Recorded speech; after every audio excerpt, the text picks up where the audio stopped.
यमराज कहते हैं, यद यद कर्म करोति जीवः तत्तस्य फलभाजकः सुकृतम व दुष्कृतम व तेनेव जंतुः जायते।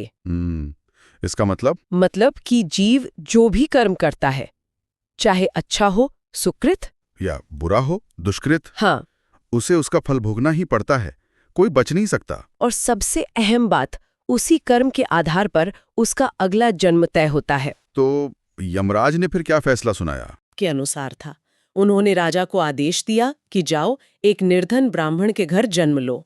तो ये हुआ पुनर्जन्म, पिछले कर्मों का फल? एकदम सही। ये पुनर्जन्म का सीधा उदाहरण है जो उनके अपने ही कर्मों से प्रेरित था। तो राजा सत्यव्रत का अगला जन्म हुआ सुधाकर नाम के एक गरीब ब्राह्मण पुत्र के रूप में। जैसा श्राप था, जीवन गरीबी में ही बीता। हाँ, पर कहानी यहाँ खत्म नहीं होती, बल्कि अब और दिलचस्प हो जाती है। कैसे?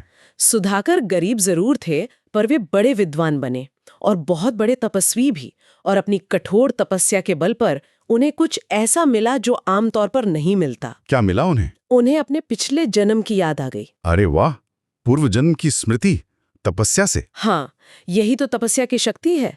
तपस्या सिर्फ शरीर को कष्ट देना नहीं है, ये मन को एकाग्र करने, उसे निर्मल बनाने की एक बहुत गहरी प्रक्रिया है। स्रोत में इस पे भी एक श्लोक है, स्मृति ही पूर्व जन्मनः जाता तपसा विशुद्ध चित्ततः न कर्मा हि नश्यति कदापि कालोपि न तम हरति।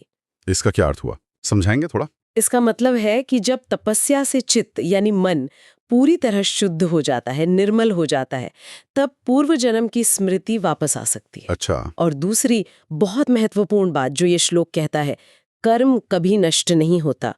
समय बीत जाने से भी कर्म का असर खत्म नहीं होता, वो अपना फल सही समय पे जरूर देता है। तो सुधाकर को याद आ गया कि वो पिछले जन्म में राजा सत्यव्रत थे और किस वजह से उन्हें यह गरीबी मिली। बिल्कुल, ये जानना कि वो ये दुख क्यों भोग रहे हैं, किस कर्म का फल है, ये उनके लिए एक बहुत बड़ा मोड़ था। तो फिर उन्होंने क्या किया जब उन्हें सब याद आ गया? क्या उन्होंने किस्मत को कोसा या उस ब्राह्मण को? नहीं, बिल्कुल नहीं, बल्कि उन्होंने इसे एक मौका समझा।